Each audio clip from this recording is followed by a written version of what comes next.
I'll answer the question. You want answers? I think I'm entitled. You want answers? I want the truth! You can't handle the truth! Welcome back to Thinking Critical. This is Wes, and here on Thinking Critical, we try to save characters every now and again, and my good friend, award-winning editor, comic book writer Joe Corallo joins me for this. How you doing today, Joe? I'm all right, Wes. How are you? So last time we did one of these, we tried to save Poison Ivy. It didn't go over completely well. It was not unanimous. No. There's a lot of contention on both sides. So we weren't able to get a perfect solution for Poison Ivy. Today we're going to tackle another character that's not quite as difficult to get your head around the issues with them. She-Hulk. Yes. Been out since, I believe, first published in the 1980s.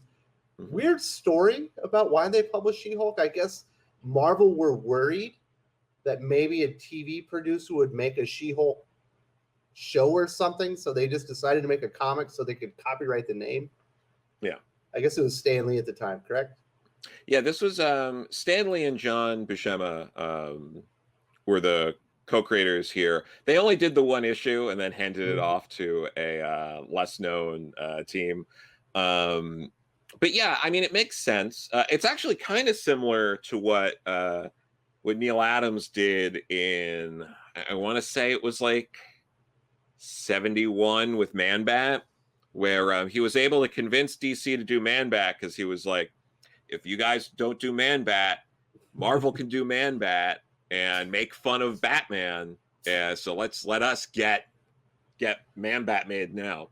Because he came up with the concept for Frankie Robbins, but yeah, so it was a similar kind of like, if we don't do it, we're opening the door to like DC or another publisher creating a She-Hulk type character. So let's do that. It was the Savage She-Hulk. It's a very clunky first issue of just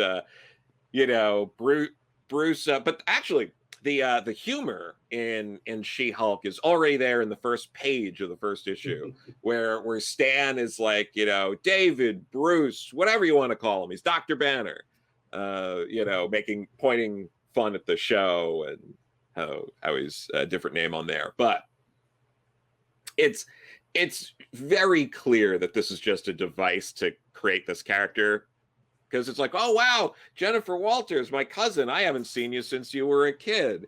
And then they're like in the car together. And she's like, yeah, I'm this attorney and I'm going to stop this like powerful gangster. And Bruce is like, well, maybe they'll try to kill you. And then like she just gets out of the car and immediately gets gunned down like seconds after telling this story to Bruce. Like, I sure hope people don't murder me. And then she just gets out like it's.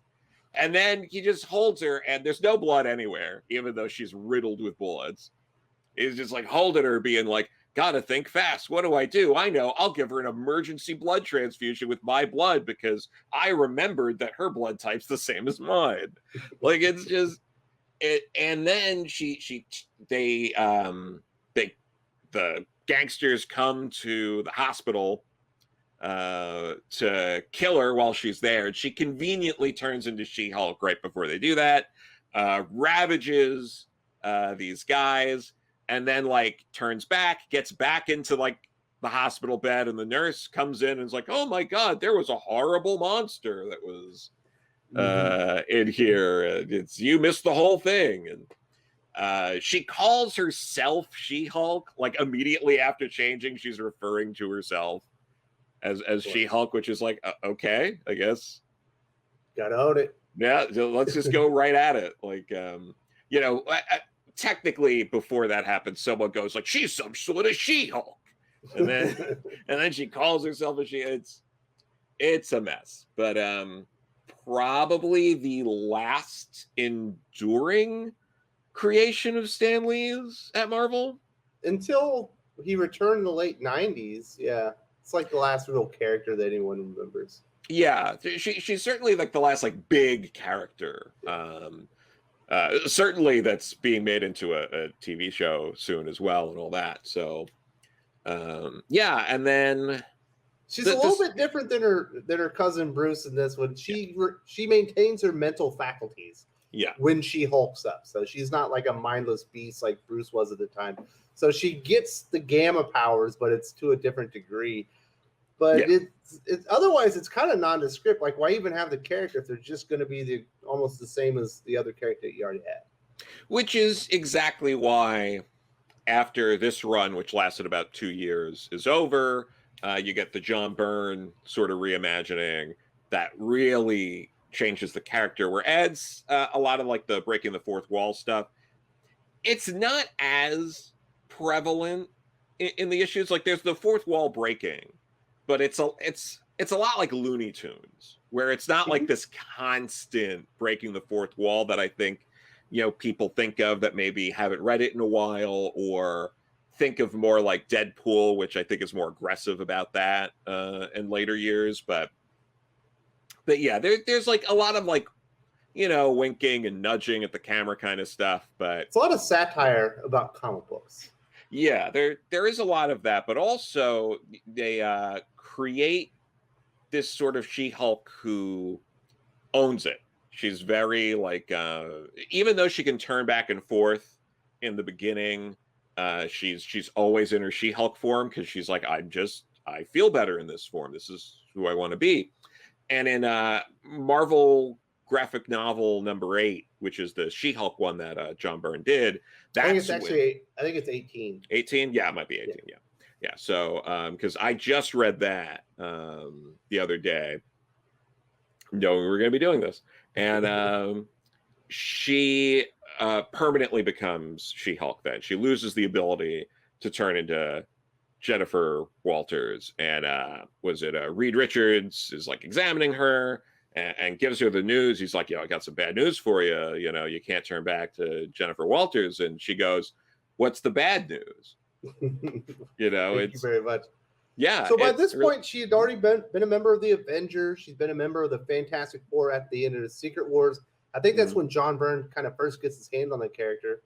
And they're just changing her slightly over time. But after the sensational She-Hulk story in graphic novel 18, Byrne launches a solo title, and then it basically she's no longer a big hulking character. She's just a green kind of sexy lawyer that has powers, but is like really witty and funny and really smart. Yeah, she's still very tall. But yeah, I mean, and she was there in the Fantastic Four as a way to replace the Thing, who had his own solo series at the time that I think Byrne was also writing. But yeah, so you have all this stuff going on, and she remains a staple in the Marvel universe. She has a cameo in one of the long shot issues that Ann Nocenti was writing at the time. Lots of little things like that sprinkled in. And then I don't know. After a while, like she was appearing in a lot of big events. You see her in things like Infinity Gauntlet and all of that. But she kind of faded away a bit. She'd come back as like a lawyer character for different heroes. There's a few other instances in there until you get to like Dan Slott's run. And then like that kind of revitalizes the character. It does a lot for Dan Slott. That's really, if I'm remembering correctly, that's really what got Dan on the map. I think he's written more solo She-Hulk stories than anybody at Marvel. It's just very possible. Yeah, I think because he had the 12-issue initial run, and I think his second run started. He got 21 issues before. I can't remember who took over. It might have been Matt Fraction.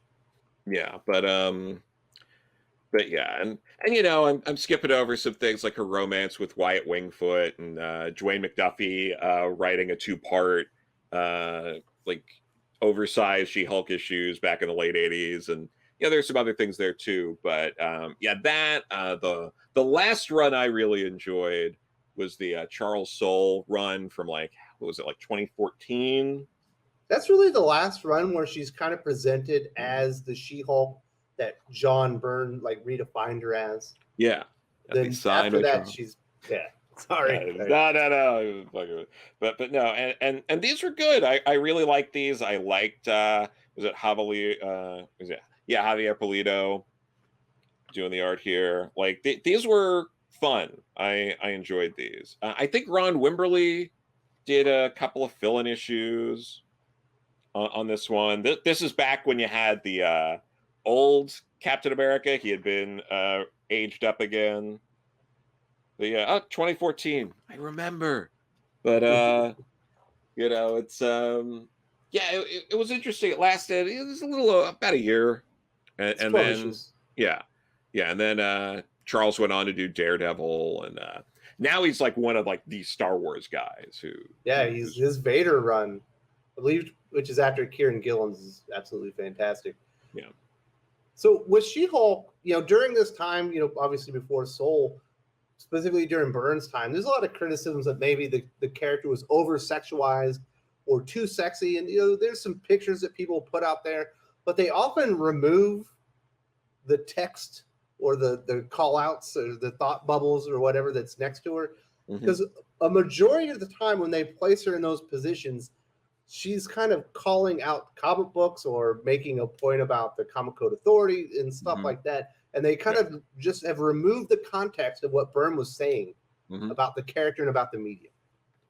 Yeah, but I mean that's a whole big conversation we can have of a lot of people having sort of these bad faith interpretations of comics then. Not saying all of it was perfect, absolutely not, and not saying there was like zero misogyny ever in 80s comics, obviously, but yeah, there are worse offenders than She-Hulk, and ignoring the context doesn't really help anyone. Yeah. So that's kind of that version of She-Hulk. That is the most successful version we've ever seen. The original version, Savage She-Hulk, where she was a monster, did not catch on. The character was kind of aimless and kind of fell off. John Byrne gets a hold of the character in Fantastic Four, kind of relaunches her through those Marvel graphic novels into her own sensational She-Hulk. We get a new version of the character who kind of endures from, what is that, like 88 until 2014? Yeah, that version, it might have even been a little before 88. I'm trying to think, but yeah. So for almost 20 years, that was the version of She-Hulk. The enduring version of the character that actually sold, and they got up, well past 12 issues, which the character hasn't really done in a while. But then we get the Mariko Tamaki version of She-Hulk. This is probably what stained her career for quite some time. People did not enjoy Mariko Tamaki devolving the character back to the original version of what Stan Lee had done, where she was much more like a hulking beast. And then we also got a lot of food references in that run. Yeah. Well, yeah. And to put a point here on this, though, is Mariko Tamaki was mostly in indie comics. So this didn't hurt her in her indie comics run. She was still I mean, at fine. the big two. No. Of course. With fans of the big two, that was like their first outing with Mariko that weren't familiar with her. That was something, but it is also important to keep things in mind. I think Perch mentioned this in a recent video, was a lot of times it's not the creators, it's editorial, and it's editorial coming in and being like, oh, you know what, we need someone to write a Savage She-Hulk. We gotta shake things up, so let's get someone to write that.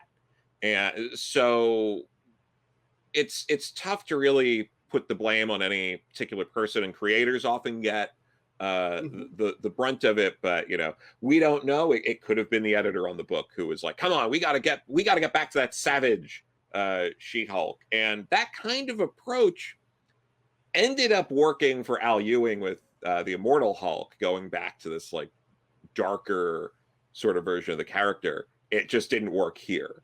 And well, that Peter David Hulk stuff was among the best Hulk that's ever been written. Absolutely. Whereas the original Savage She-Hulk was basically rejected, and they had to reboot the character.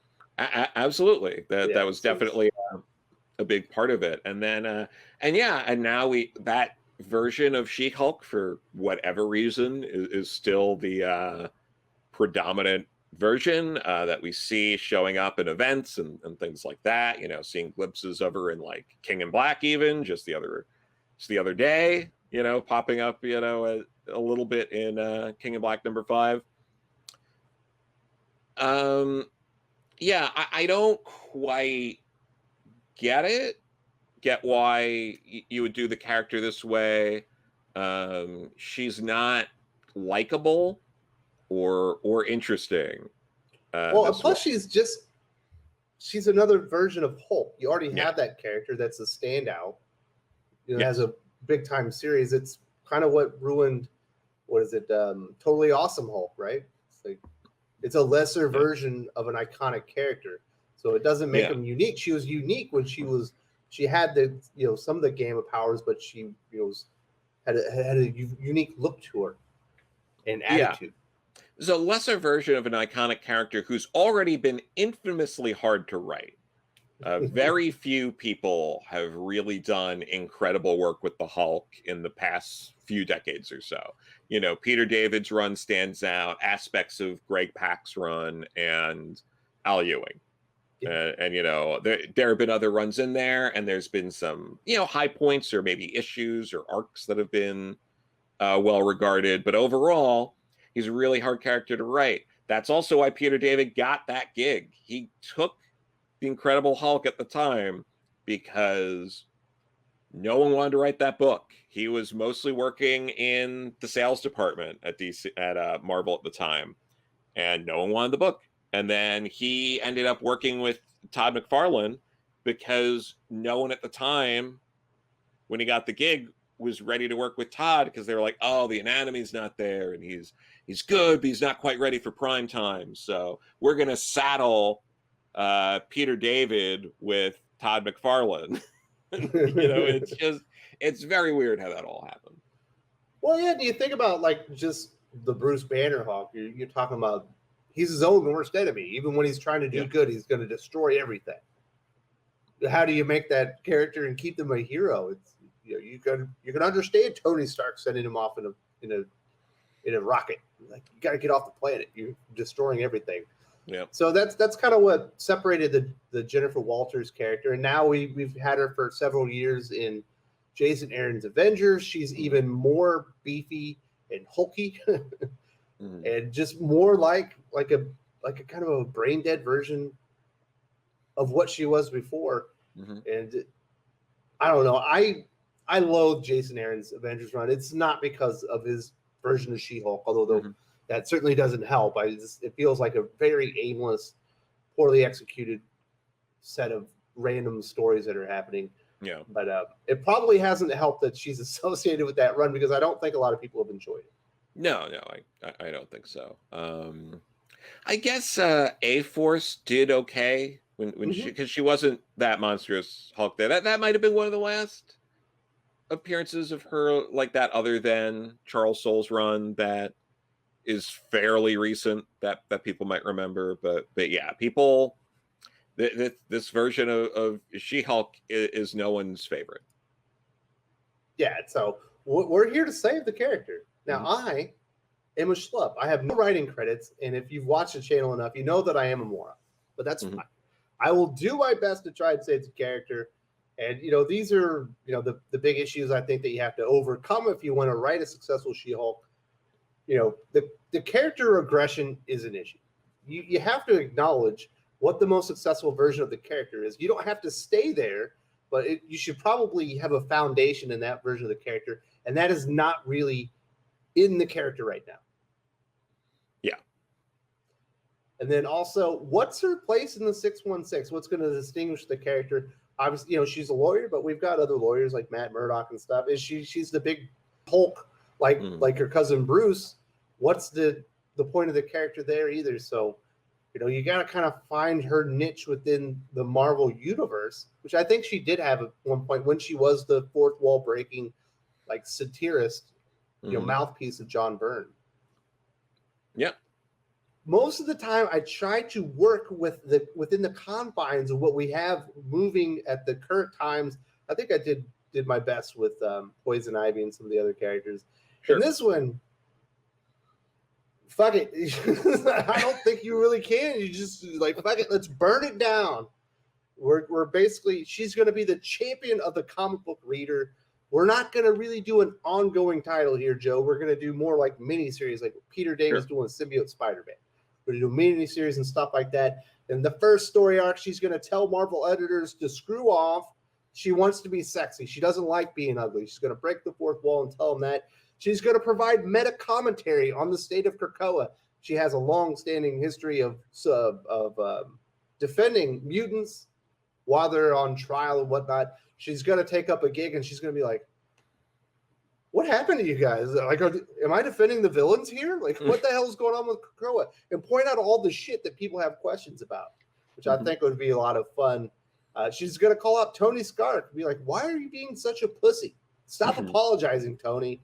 So there's going to be a whole investigation about the price point of comic books. Why are comics so expensive? She's basically going to be the voice of the voiceless, of the comic book reader. We're also going to do an homage to The Doctor Is In. We're going to have an issue with the cartoon characters that are popular today brought into real life and all that good stuff. What do you think? Is that a decent place to start? Kind of bring the satirical nature of the character back in with the fourth wall breaking. Yeah, well, you kind of take that, like, what was it? Every once in a while, Marvel will do something like, Deadpool kills the Marvel Universe, Longshot saves the Marvel Universe. So you're basically pitching She-Hulk tries the Marvel Universe. Absolutely. Put them on trial. Let's see what the people say. Yeah. So I think your name is obviously much better than what I would have come up with. So I think that would be fun. But we're going to culminate this, Joe. I don't know if you've noticed this. We've been having a lot of tournaments in the Marvel Comics universe. Yeah, I picked up on that. All right, so we're going to have a tournament of suitors, a little mini series where basically all the emasculated male characters in the Marvel universe, like Clint Barton, Tony Stark, they all try and woo She-Hulk. She's going to have a tournament. There might be, they might play bridge. Maybe there'll be some type of video game competition, a bunch of shenanigans and whatnot that have nothing to do with whatever they sold you on the series. But in the end, she's going to say, screw it, I don't want any of these guys, and she's going to pick Batman. Sure. What do you think, Joe? Would that stuff work? Just to have fun and poke some fun at the Marvel universe and maybe point out some of the real concerns that people have. Yeah, I think She-Hulk tries the Marvel universe would be fine. I think that would be it would be a better idea than what they've got going on now. So sure. And here's the problem, Joe. While I can be humorous from time to time, I'm not altogether funny. I've never tried to really write anything funny. So I need somebody to come in and execute my vision. I imagine you are going to be busy with your new Backstar franchise. I think you got some other projects that are going to be blowing up at the time. So I'm going to bring in somebody that I think has worked well with fourth wall breaking comedic characters that does not give a fuck about anything, that would probably love to take this opportunity to roast the comic book universe. And I'm going to see if I can roll up the Brinks truck to Rick Remender and bring him on and see if he can revitalize the character. I think he would have a good time with that. That would sell. Yeah. That is my plan, Joe. I think it would be a barrel of fun. I think people would enjoy this take on the character. Yeah. And it would kind of acknowledge that Marvel hears what the people are saying. Yeah, no, I'd be down. So you are a professional writer. If you had the time, how would you say Jennifer Walters' She-Hulk? I would probably lean a bit into the camp. I'd have a little bit of the fourth wall breaking, but keep it a bit toned down. Not go too crazy with it. I was thinking you get like She-Hulk and Misty Knight as private detectives, and you get Misty Knight leveraging her connections like with the NYPD, and like Jennifer Walters like leveraging her connections with like the DA's office, and they're like PIs on the street taking on the cases that the DA and the cops don't want to take on, and you do that little bits of meta commentary, little bits of fourth wall breaking. You sprinkle through, but you do a bit of that campy noir kind of stuff throughout the series, and I think that could be a lot of fun. That is awesome. My first pitch when I was coming up with this, because I had a couple of ideas. My first one was actually She-Hulk and Clinton Barton start up their own private investigation. They would kind of work together because they kind of have a little bit of a history. Yeah. But I'm right there with you. I think it would be interesting. It'd be fun. And they could go out and have some adventures together. So we were somewhat on the same page before I said, screw it. We're burning it all. No, but that works too. But yeah, I think it would be fun doing this like sort of like ham-fisted, over the top, crime noir, but like with a bit of Tex Avery in there, with She-Hulk and Misty Knight. I think that'd be a lot of fun. Oh yeah, you could do like fun stuff that you would get from like older like TV shows where they're like costumes, but she's still green, but nobody notices. Yeah, no, exactly. She sneaks in disguise, undercover as like a prostitute or something. And nobody notices she's green. What? Yeah, exactly. That's something great. Mm-hmm. Yeah, so we're definitely on the same wavelength on that one. I wish they would save the character. This current version, it doesn't really work. I think people that have enjoyed the character, like this is not something that they want to come along for the ride. So I do hope Marvel does something to address. Maybe they can't go all the way back to what Byrne was doing or even Charles Soule, but they can incorporate some of that into it. Yeah. Kind of get the character back. Yeah, I think that would be nice to see a character who's like out there, who is having fun and isn't taken like too seriously, but also in a way that I think the audience would enjoy. That's not, I think people get bogged down sometimes when they feel like the characters aren't being taken seriously as like a way to rip on the fans. And in this instance, I think if you do something that's like fun and fanciful, that seems more like a celebration of comics and humor, that people would be more into it. I'm with you, Joe. I do appreciate you coming on here. We talked, the history of She-Hulk and what we see are some of the obstacles that you would have to overcome to write a successful She-Hulk. I made my pitch. Yours was a little bit more serious, but I think we were both kind of on the same wavelength. That was kind of the path I was thinking about as well. And we definitely want to hear from the viewers. What do you think about our pitches? Would this save She-Hulk for you guys? Yeah, definitely. Let's hear it.